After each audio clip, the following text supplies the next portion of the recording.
जय माता की दोस्तों, माता रानी की कृपा आप और आपके पूरे परिवार पर सदा और सर्वदा बनी रहे। दोस्तों, आपका स्वागत है अपने channel my lovely home and garden में।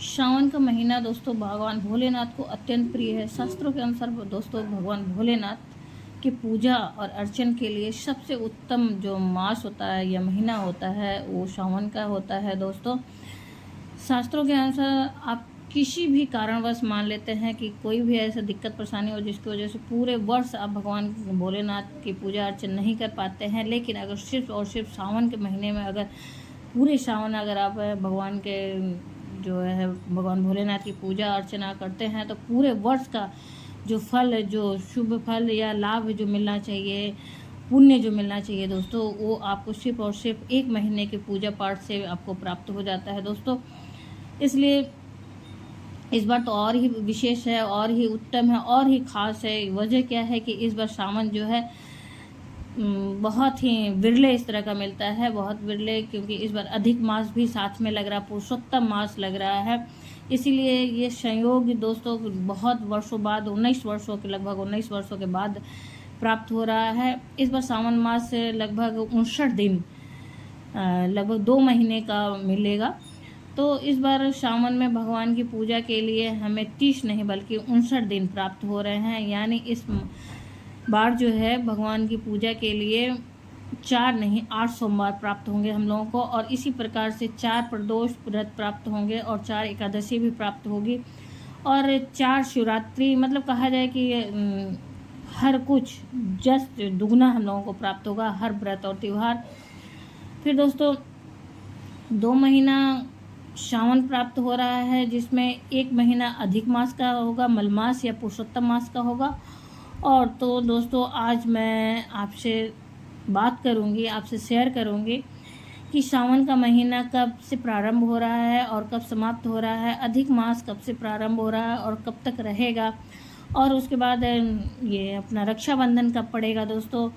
फिर उसके बाद व्रत कौन कौन से आएंगे इस महीने में, यानी सोमवार के कितने व्रत होंगे और क्या हमें कौन सा करना चाहिए, क्या नहीं करना चाहिए, और सावन के जो अधिक मास के व्रत हैं उन्हें करना चाहिए कि नहीं करना चाहिए, जैसे कि प्रदोष व्रत है, मासिक शिवरात्रि का व्रत है, क्या ये सभी जो हैं उन्हें करना चाहिए या नहीं करना चाहिए, क्या किया जा सकता है इसमें, क्या कोई भी नया व्रत या सोमवार का जो है व्रत या 16 सोमवार का व्रत उठा सकते हैं कि नहीं उठा सकते हैं, क्या प्रदोष व्रत या मासिक शिवरात्रि का व्रत शुरू कर सकते हैं या नहीं, कोई भी नया व्रत हम उठा सकते हैं कि नहीं। तो बहुत सारे विषयों पे हम लोग बातचीत करेंगे दोस्तों। इस वीडियो में बहुत ही महत्वपूर्ण जानकारी होने वाली है इस वीडियो की, तो इस वीडियो को अंत तक जरूर देखें, पूरा जानें और पूरी जानकारी लें। और दोस्तों अगर वीडियो में कोई भी जानकारी आपको अच्छी लगे तो लाइक तो अवश्य करिए। आपके लाइक्स हम लोगों के लिए बहुत ही महत्वपूर्ण होते हैं, उसी से एकमात्र वही एक जरिया है जिससे हम लोगों को पता चलता है कि वीडियो आपको उपयोगी लगी दोस्तों।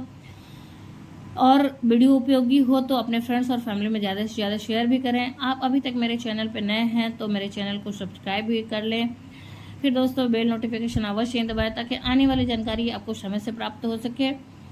और उसके बाद दोस्तों माता रानी के नाम का जयकारा कमेंट बॉक्स में अवश्य ही लगाएं, एक सकारात्मक ऊर्जा का संचार आपके अंदर होगा।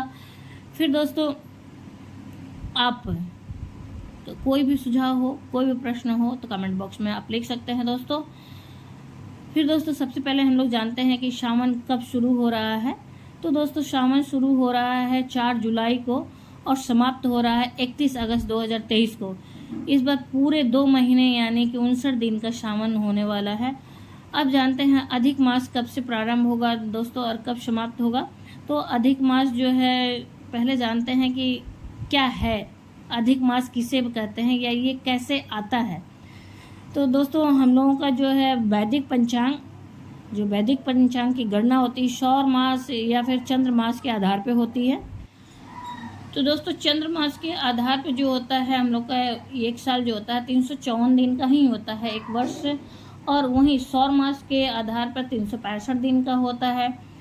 तो एक वर्ष 365 दिन का और एक वर्ष जो होता है 354 दिन का, तो दोनों में ही अंतर हो जाते हैं 11 दिन का। दोनों ही उस वर्षों के बीच में 11 दिन का अंतर होता है, और इस प्रकार से हर 3 वर्ष में 33 दिनों का अंतर हो जाता है।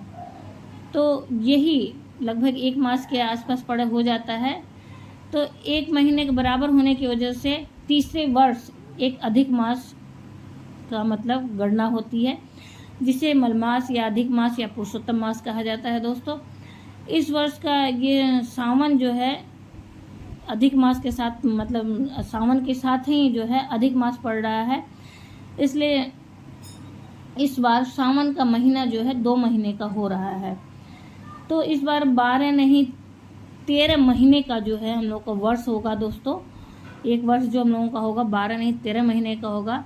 इस बार अधिक मास प्रारंभ होगा 18 जुलाई 2023 को और अधिक मास जो है समाप्त होगा 16 अगस्त 2023 को। मतलब अधिक मास 18 जुलाई से लेकर 16 अगस्त तक रहेगा और बचे हुए जो सावन के मतलब सावन जो है शुरुआत में रहेगा और अंत में रहेगा। सावन के 15 दिन शुरू में रहेंगे और 15 दिन अंत में रहेंगे, और मलमास जो है चाहे अधिक मास जो है वो बीच में पड़ रहा है। दोस्तों, फिर अब हम लोग बात करते हैं सावन के सोमवार कौन कौन से पड़ेंगे, किस किस डेट को पड़ेगा। दोस्तों, तो सावन के सोमवार जो है, पहला सोमवार जो पड़ रहा है 10 जुलाई को पड़ रहा है, और सावन का दूसरा सोमवार पड़ रहा है 17 जुलाई को, और सावन का तीसरा सोमवार पड़ रहा है 24 जुलाई को, और सावन का चौथा सोमवार पड़ रहा है 31 जुलाई को, और 5वां सोमवार पड़ रहा है 7 अगस्त को, और इसी प्रकार से 6वां सोमवार पड़ रहा है 14 अगस्त को। फिर उसके बाद दोस्तों सावन का 7वां सोमवार पड़ रहा है 21 अगस्त को, और 8वां सोमवार पड़ रहा है 28 अगस्त को। दोस्तों, इसमें से 4 सोमवार सावन का और 4 सोमवार अधिक मास का होगा। इस प्रकार बहुत से लोगों के मन में बहुत सारी धारणाएं हैं, बहुत सारी गलतफहमियां हैं।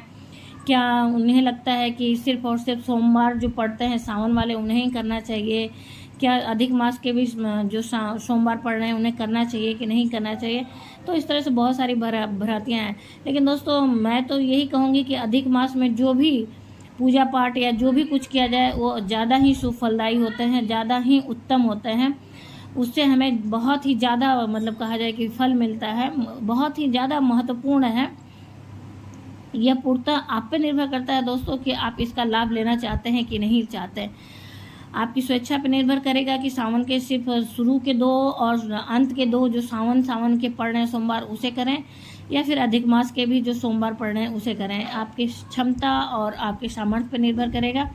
वैसे मेरी माने तो इसे भी अवश्य ही करना चाहिए, क्योंकि ये बहुत ही ज़्यादा पुण्य देने वाला है।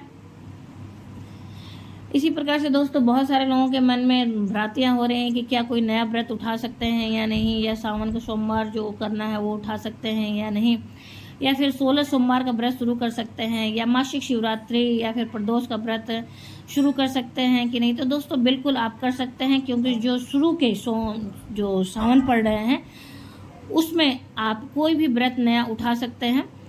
जब मलमास या अधिक मास पड़ता है उसके बाद से कोई नया व्रत या कोई भी व्रत नहीं उठाया जाता है। वैसे भगवान भोलेनाथ को समर्पित सारे व्रत को उठाने के लिए सावन सबसे उत्तम मास माना जाता है। तो आप भोलेनाथ से संबंधित शिवरात्रि हो या फिर मासिक शिवरात्रि हो या फिर प्रदोष का हो या फिर आप सोमवार का व्रत हो या 16 सोमवार का व्रत हो, कोई भी आप उठाना चाहते हैं तो शुरू के सावन में उठा सकते हैं दोस्तों। नहीं तो आप फिर उसके बाद पूरे वर्ष आपको इंतज़ार करना होगा। होलिका दहन के बाद ही कोई नया व्रत आप उठा सकते हैं दोस्तों।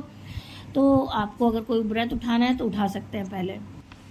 फिर उसके बाद दोस्तों एक बात और दिमाग में चल रही है लोगों के कि क्या जो मासिक शिवरात्रि या फिर त्रयोदशी का व्रत करते हैं, प्रदोष का व्रत करते हैं, क्या उन्हें मलमास वाले व्रत रखने चाहिए कि नहीं? तो बिल्कुल दोस्तों रखना चाहिए, क्योंकि अगर बिना कारण के आप ये मासिक शिवरात्रि या फिर प्रदोष व्रत को आप छोड़ते हैं तो ये खंडित माना जाता है। इसलिए ये तो अत्यंत ही आवश्यक है कि आपको इसे करना ही करना है। और दोस्तों जो लोग सावन के शिव सोमवार रहते हैं तो वो उन पर निर्भर करता है कि वह मतलब 8 सोमवार रहते हैं या फिर सिर्फ शुरू और अंत के रहते हैं, उन पर निर्भर करता है। उसमें कोई बाध्यता नहीं है कि आप अधिक मास के भी सोमवार को रहें, लेकिन शिवरात्रि और त्रयोदशी जो होती है मासिक, उसे तो आपको करना ही करना है। तो सावन में ही शुरू, अगर ऐसे जो मतलब आप व्रत शुरू करना चाहते हैं नया, तो सावन में शुरू करने के लिए अत्यंत श्रेष्ठ है, आप शुरू कर सकते हैं। फिर उसके बाद दोस्तों सावन जो है प्रारंभ हो जा रहा है 4 जुलाई से ही, और शुरू में रह रहा है 4 जुलाई से लेकर 17 जुलाई तक, और उसके बाद दोस्तों अंत में रह रहा है। तो शुरू की जो 4 जुलाई से 17 जुलाई का आपको समय मिल रहा है, उस बीच में आप नया कोई भी व्रत उठा सकते हैं। नया कोई भी चतुर्मास का स्नान दान कब से है, तो इस पे दोस्तों चतुर्मास का स्नान दान तो बहुत सारे भक्त जो हरिशयनी एकादशी होती है तभी से प्रारंभ कर देते हैं। इस बार चतुर्मास जो है 4 महीने का नहीं बल्कि 5 महीने का होगा, तो इसे आप अमावस्या मतलब आषाढ़ की अमावस्या से भी शुरू कर सकते हैं दोस्तों, और फिर भी आपको 5 महीने का चतुर्मास प्राप्त हो रहा है स्नान दान करने के लिए। तो क्योंकि इसमें आपको जो अधिक मास है, मलमास है, उसका महीना भी गिना जा रहा है, इस वजह से ये चतुर्मास 5 महीने में हो जा रहा है दोस्तों। सावन जो है, सावन महीना शुरू होगा 4 जुलाई दिन मंगलवार को, और अंतिम इसका होगा, इसकी समाप्ति होगी 31 अगस्त दिन गुरुवार को। और रक्षाबंधन कब मनाया जाएगा दोस्तों, तो इसके शुभ मुहूर्त को लेकर बहुत सारी भ्रांतियां हैं, बहुत सारे विभिन्न मत हैं। तो कुछ लोग कह रहे हैं 30 को और कुछ लोग कह रहे हैं 31 अगस्त को मनाया जाएगा, और इसका शुभ मुहूर्त आने वाले वीडियो में आपको मिल जाएगा दोस्तों। तो इस बार रक्षाबंधन 2 दिन मनाया जाएगा, 30 और 31 दोनों में ही लोग मना रहे हैं। फिर दोस्तों सावन के महीने का जो है अत्यंत पवित्र होता है सावन का महीना, और इस महीने में आप अगर स्नान करते हैं और ब्रह्म मुहूर्त में स्नान करते हैं तो ये अत्यंत ही श्रेष्ठ माना जाता है। पूरे महीने शिव जी का अभिषेक आप कर सकते हैं और शिव मंदिर में जाकर दीपदान दे सकते हैं। शिव महापुराण का पाठ और श्रवण कर सकते हैं, पाठ कर सकते हैं या श्रवण कर सकते हैं। ये अत्यंत श्रेष्ठ माना जाता है दोस्तों। भगवान शिव के मंत्रों का अधिक से अधिक आप जाप कर सकते हैं।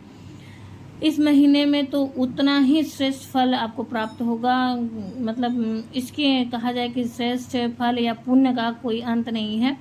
कहा जाता है कि सावन के महीने में आप किसी भी मनोकामना से भगवान शिव की पूजा करते हैं, आराधना करते हैं, तो वह अतिशीघ्र पूर्ण होता है दोस्तों।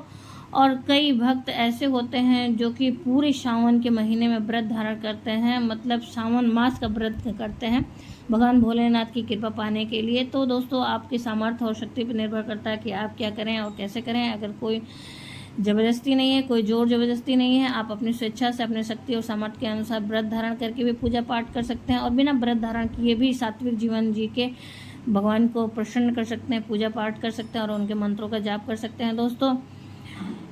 ये तो रहा पूरा जानकारी दोस्तों कि किस प्रकार से क्या है सावन का महीना और कब रक्षाबंधन है, अधिक मास कब है।